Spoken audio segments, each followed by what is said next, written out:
Allah mengingatkan kita untuk terus meningkatkan bekal kebaikan sebelum kita berpulang pada Allah Subhanahu wa Ta'ala. Pastikan semua kegiatan kita punya nilai di hadapan Allah. Jangan hanya punya nilai dunia saja. Kalau cuma dunia saja, apa faidahnya iman yang telah kita yakini itu? Apa bedanya antara orang beriman dengan yang belum beriman? Maka pastikan bukan hanya sholatnya, tapi semua aktivitas hidup kita. Makan kita punya nilai di hadapan Allah. Berpakaian punya nilai di hadapan Allah. Berkendaraan punya nilai di hadapan Allah. Semua kegiatan yang memiliki nilai di hadapan Allah itu disebut dengan hasanah namanya. Disebut dengan hasanah. Karena itulah kemudian ketika kita mengerjakan satu perbuatan, seperti saya mau minum misalnya, maka saya niatkan minuman ini untuk mendapatkan ridha Allah. Ya, maka saya katakan Bismillahirrahmanirrahim, kemudian saya minum. Maka kalimat Bismillahirrahmanirrahim itu yang menjadikan aktivitas minum itu punya nilai di hadapan Allah. Minumannya sama dengan yang diminum siapapun. Ya, menghilangkan haus fungsinya. Jadi hausnya hilang, tapi apakah dengan hilangnya haus itu Allah memberikan nilai tidak? Ada amal solehnya enggak? Bismillahirrahmanirrahim punya nilai itu. Itu yang dimaksud hadis Nabi, kullu amrin dzibalin la yubda'u fihi bismillahirrahmanirrahim fahuwa abtar.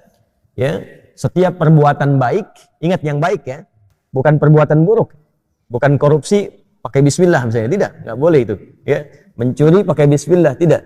Semua perbuatan baik, dibalin itu yang dibenarkan oleh akal dan hati kita itu benar.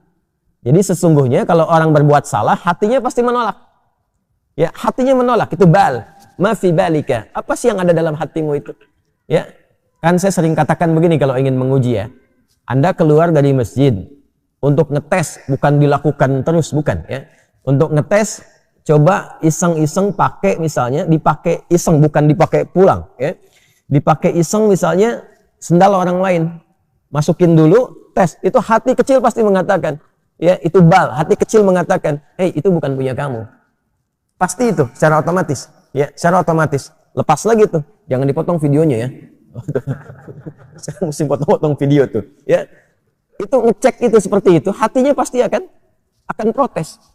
Nah, jadi Nabi pernah mengatakan istafti qalbak, ya. Coba tanya hatimu yang paling dalam. Kedalaman hati itu disebut dengan bal namanya.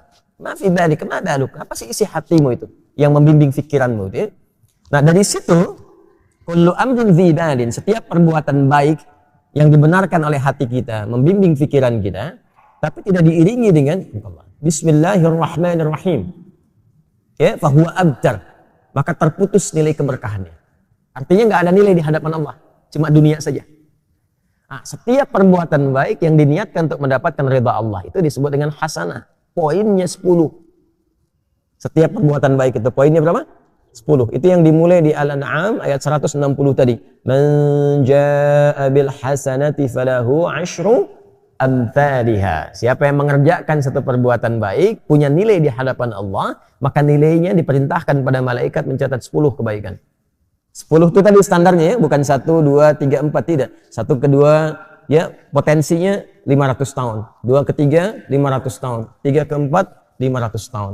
Makanya mengumpulkan pahala itu caranya mudah. Mudah. Ya, cuma nanti kemudahan itu bergantung pada iman. Makanya bab iman, bab akidah itu yang paling pokok. Gitu. Hanya iman yang mampu menggerakkan kita untuk mendekat kepada Allah. Kalau imannya tidak maksimal, sinyalnya nggak kuat, ya boleh jadi tidak akan semua amal itu menjadi amal soleh. Itulah yang menjadikan kerugian itu. Dikasih waktu untuk beraktivitas, tapi aktivitas yang dikerjakan tak ada nilai di hadapan Allah. Karena hasanah ini yang dibawa pulang, bukan minumannya. Ya, ini keluar lagi menjadi kotoran, ke alam kubur nggak ikut. Hasanah itu yang akan dikonfirmasi sampai dengan di akhirat nanti. Jadi di dunia dikerjakan, di akhirat ditampakkan. Itu yang dimaksud di Al-Baqarah ayat 201 itu. Wa minhum may yaqulu rabbana atina fid dunya hasanah wa fil akhirati hasanah wa qina adzaban nar. Kan? Maka di dunia kita mengerjakan itu, di akhirat dikonfirmasi. Konfirmasi itulah yang kita sebut dengan pahala itu. Jadi setiap nilai 1 ke 2, 2 ke 3, 3 ke 4 disebutnya ajrun namanya. Ya, nilainya disebut dengan hasanah. Hitungan 1, 2 ke 3 ke 4 terus disebut ajrun. Di surah At-Tin itu yang paling viral, lahum ajrun ghairu mamnun, ya. Nah, jadi itu yang disebut ajrun, kita terjemahkan dengan pahala. Jadi yang ikut pahalanya. amal solehnya di dunia. Di alam kubur kan sudah nggak ada amal soleh lagi. Ya, nggak ada amal soleh lagi. Jadi jangan berharap atau berdoa mudah-mudahan di alam kubur masih bisa tahajud misalnya. Enggak. Udah istirahat di alam kubur itu.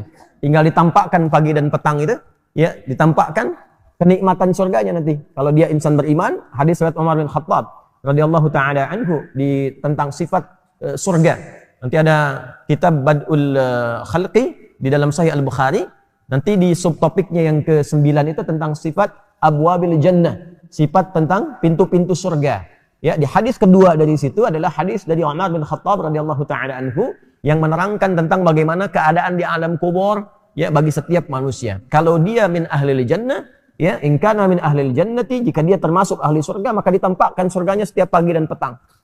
Ini nanti yang melahirkan rumusan di antaranya zikir pagi dan petang.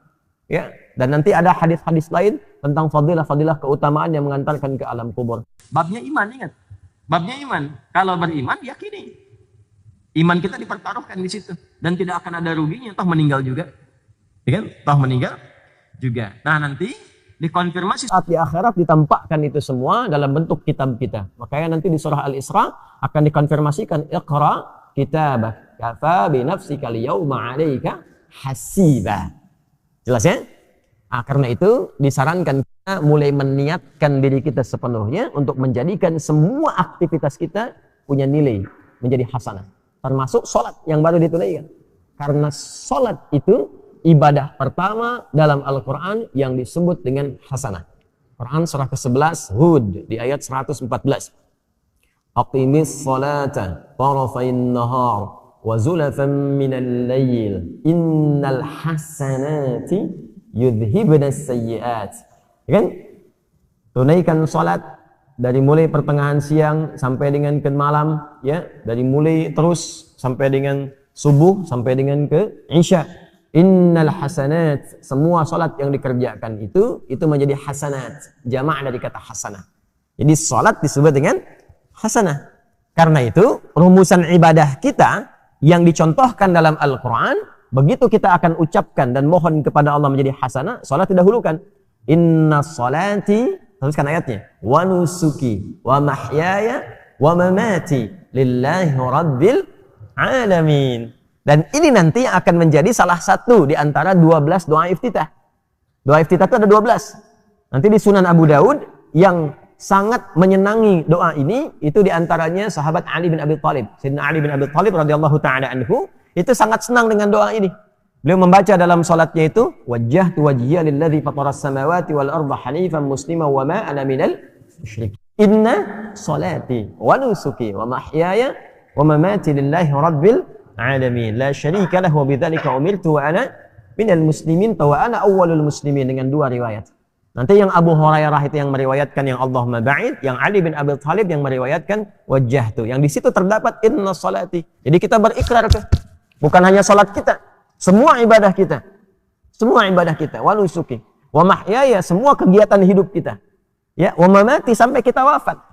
Jadi barusan tuh kita berikrar, selesai salat subuh, mulai selesai subuh ini, semua kegiatan kita mesti punya nilai di hadapan Allah Subhanahu wa taala. Itu ikrarnya. Jangan sampai berbuat maksiat. Awas, hati-hati.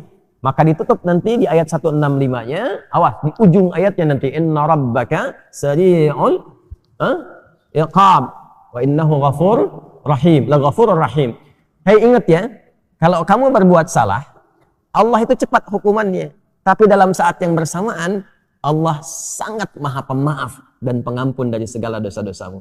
Maksud rangkaian ayat ini begini, nggak ada di antara kita yang sempurna. Sekarang pun kita ada di masjid, boleh jadi banyak lumuran dosa yang pernah kita lakukan. Ya, tidak ada yang sempurna.